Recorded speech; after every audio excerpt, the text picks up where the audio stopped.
Kelsey Mitchell gave the Indiana Fever everything: production, leadership, consistency. But when she demanded a raise beyond the league's max contract, management didn't rally behind her. Instead, they hesitated. Mitchell's frustration leaked out first through whispers, then in sharp contrast to the team's cautious stance. Her timing was no accident. With the league entering critical collective bargaining negotiations, she knew her push could amplify broader conversations around veteran value and wage fairness. If you're here for the real story and not the filtered version, subscribe. And if you're sticking around for the next meltdown, you better definitely subscribe. What emerged was a storm, a confrontation not just over money, but over how the WNBA values legacy. Mitchell's standoff could mark a shift in how players assert power in a league that's historically leaned on team-first mentalities. Her gamble, public, pointed, and strategically timed, might fracture traditional roles where veterans once quietly accepted their place behind rising stars. If the league refuses to bend, it risks further alienating the very athletes who built its foundation. But if it does, it may be forced into uncomfortable reforms that redefine compensation, culture, and who gets to lead the next generation of women's basketball. The tension inside the Indiana Fever didn't start with the leaked audio, but once it dropped, the mask came off. What was already simmering in team meetings and closed-door negotiations is now public, raw, and impossible to ignore. Kelsey Mitchell, one of the most consistent and loyal players in franchise history, isn't just asking for more money. She's challenging the system. And a response from the Fever's leadership, divided, defensive, and now fully exposed to the court of public opinion. Mitchell's current salary is sitting at the WNBA's max, just under $250,000. But according to her, that number doesn't match her value. Not in today's market. Not with what she's brought to Indiana. She's not backing down either. The demand is clear: a pay bump above the current max. A number that reflects not just her stats, but her role as the heart of the franchise. And then there's the leak. We now know that behind the scenes, the Fever front office is split. GM Amber Cox supports Mitchell. She sees the loyalty. She sees the leadership. She understands that Mitchell isn't just a guard. She's a symbol of stability in a team that's gone through everything from locker room rebuilds to marketing overhauls. But Coach Stephanie White? She's not on the same page.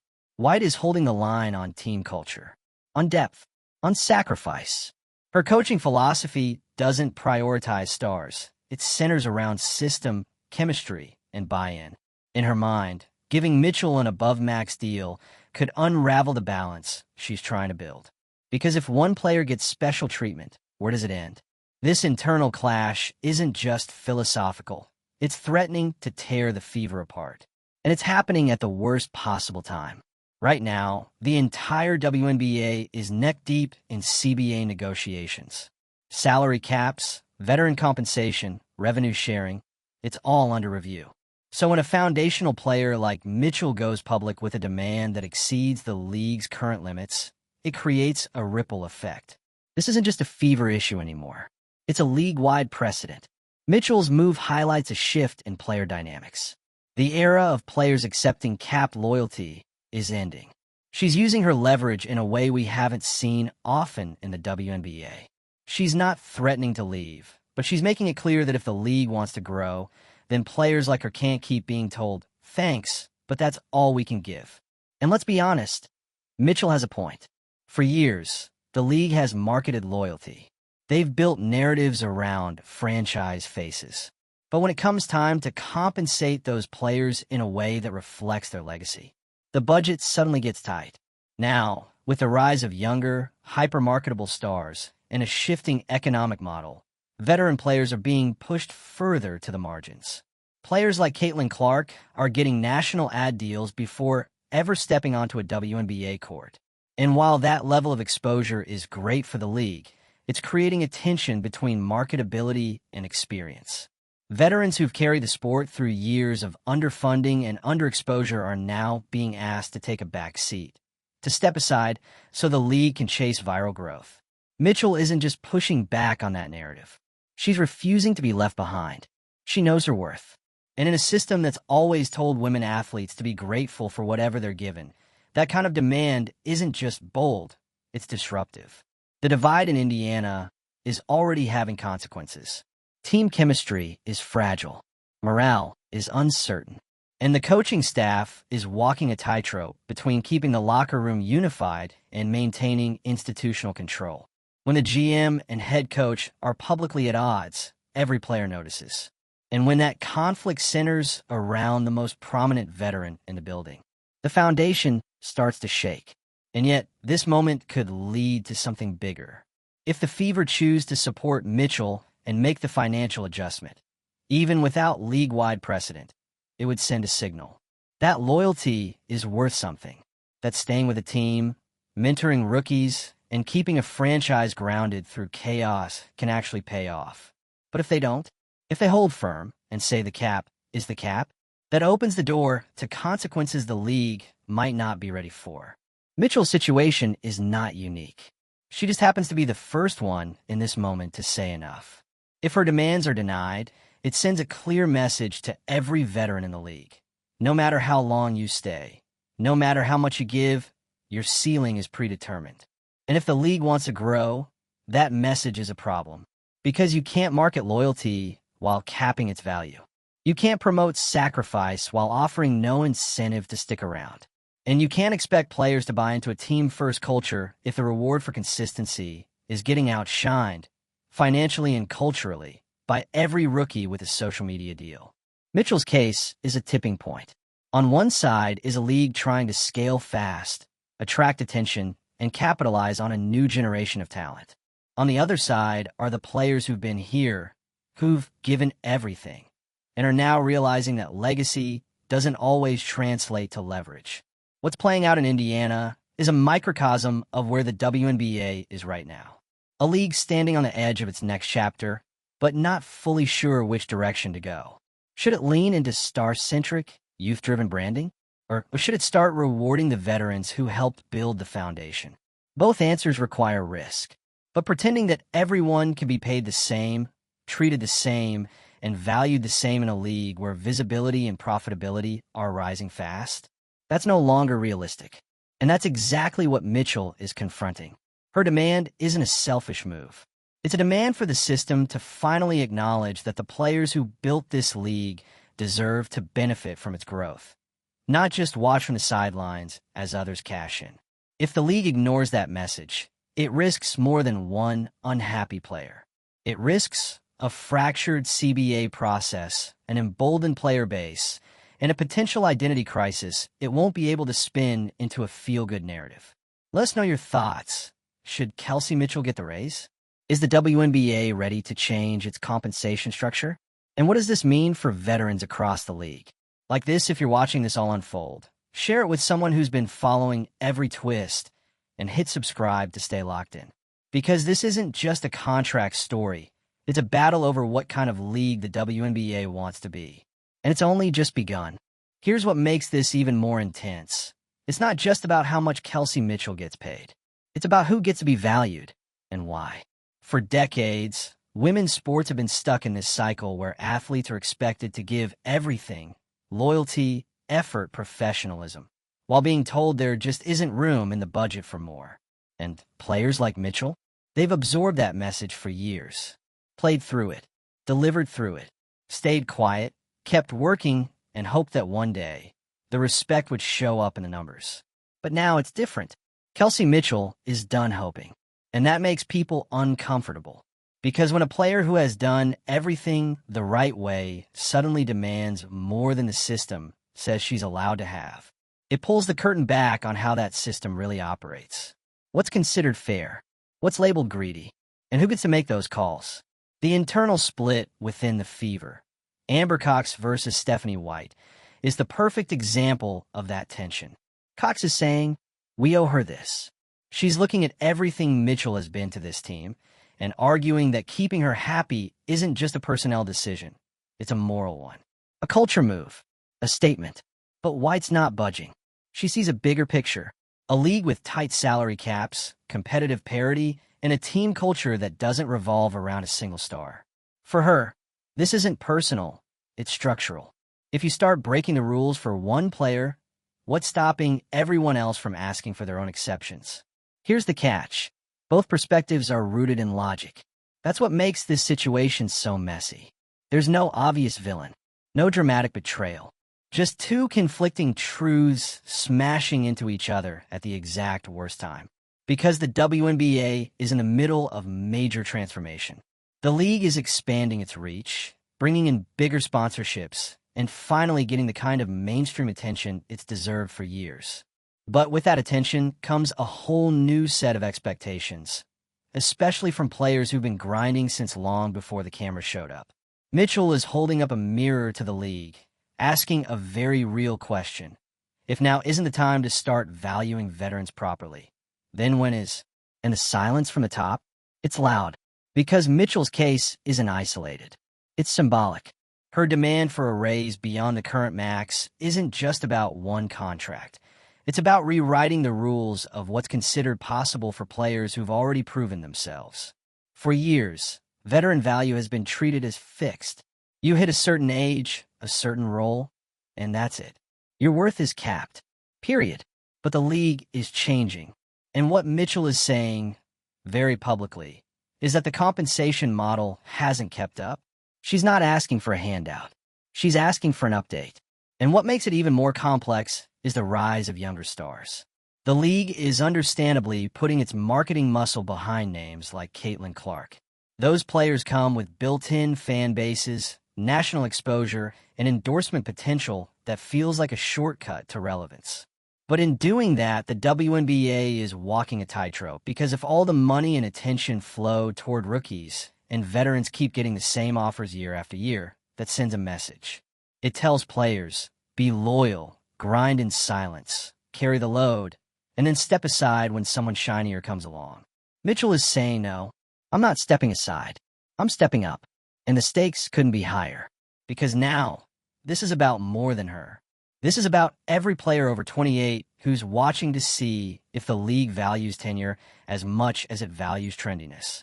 It's about every GM in the league wondering if giving in to one veteran star will create a domino effect across multiple locker rooms. About every coach balancing egos and rosters under a hard salary cap. It's about the front offices trying to reconcile brand growth with financial stability. And the athletes caught in the middle, doing the emotional labor, setting the tone, and now, finally, demanding that it be recognized.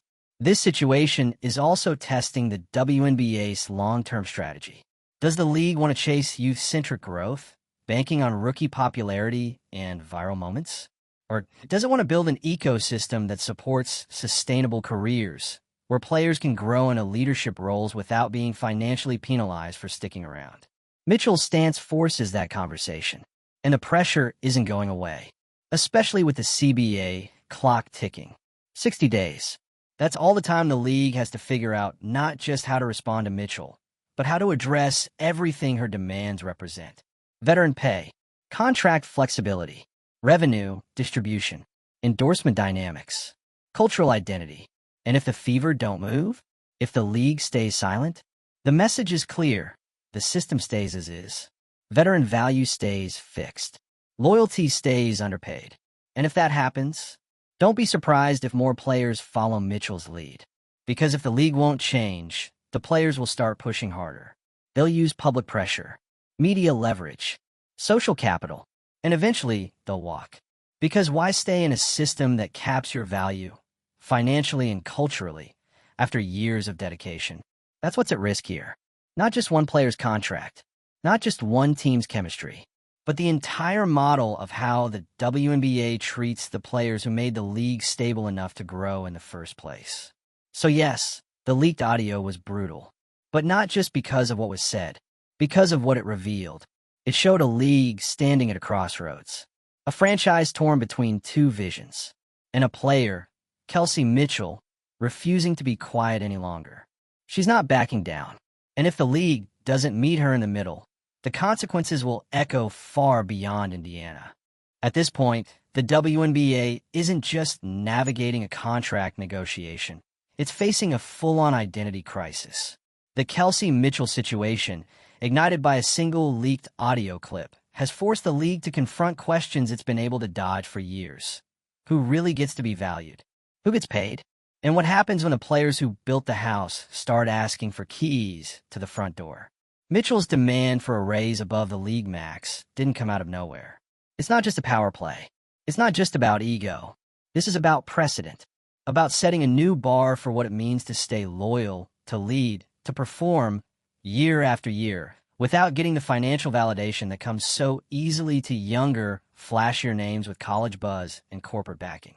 For Kelsey Mitchell, this isn't just about the $249,000 base. It's about everything that figure doesn't reflect. The years she spent anchoring a team with losing records, the consistency in production when the franchise lacked direction, and the quiet leadership she's brought to a locker room often in flux. And now, the reward? A tug-of-war between her coach and GM that just got dragged into the spotlight for the entire league to watch. Amber Cox wants to reward that loyalty. She sees Mitchell for what she is, a veteran who never asked for much until now. She's the rare player who stayed through the chaos, never aired out frustration in the media, and never threatened to leave when she clearly had the leverage to do so. To Cox, that deserves recognition. Financially, publicly, unequivocally. But Stephanie White, she sees a problem.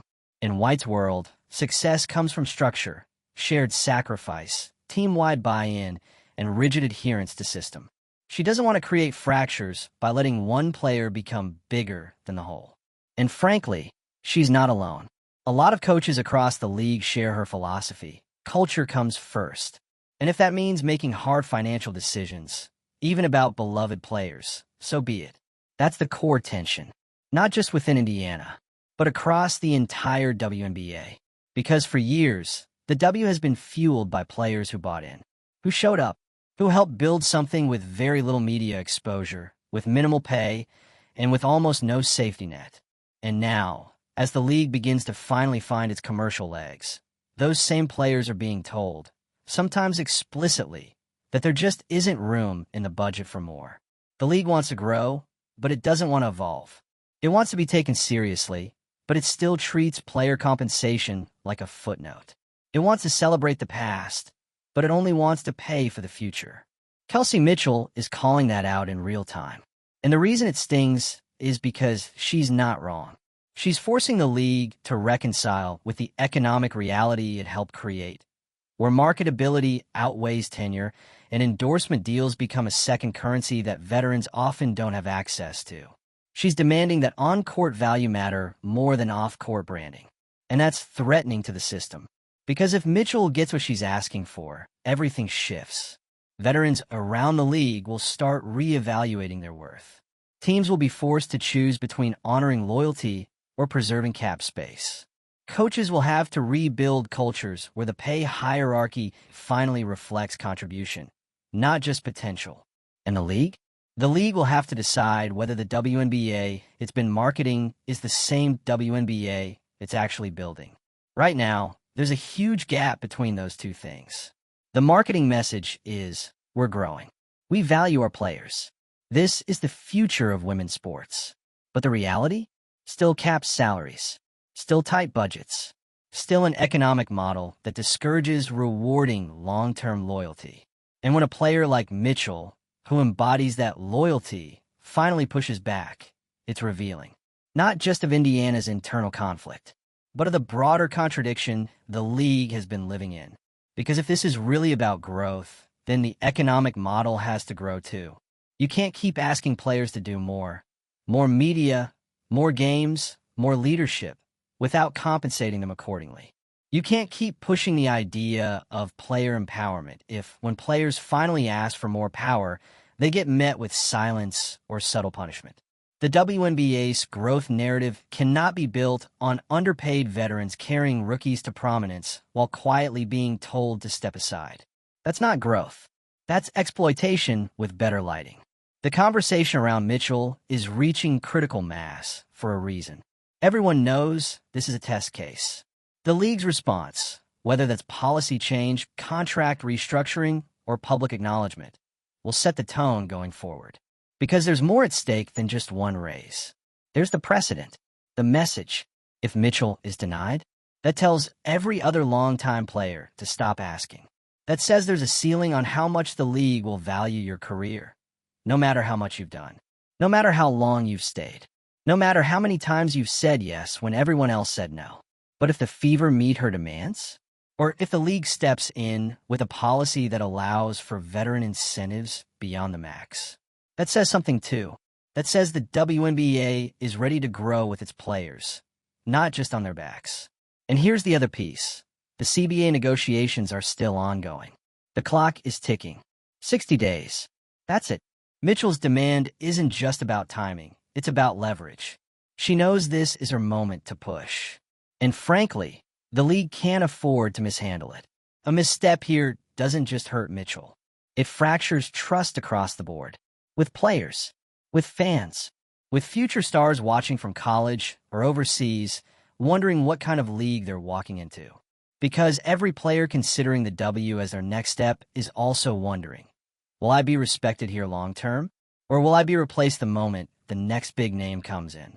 Kelsey Mitchell is giving the league a chance to answer that question. And they better get it right. So what's next? That depends on whether the Fever can align internally, whether the league can evolve quickly enough to keep up with the power players are starting to realize they have, and whether the veterans, those who've been quiet for too long, feel empowered enough to follow Mitchell's lead. This isn't about one race. It's about a reckoning. Mitchell isn't playing games. She's rewriting the rules. And if the league doesn't respond with the same energy, it risks losing far more than one player. Drop your thoughts in the comments. Should the league raise the max for veterans? Can Indiana survive this internal divide without losing its core? And what does this mean for the future of player empowerment in the WNBA? Like, if you're watching this unfold with one eyebrow raised, share it with someone who needs to hear the real story behind the headlines. And subscribe so you don't miss what comes next, because this isn't a one-off moment. This is the spark, and everyone's watching what catches fire next.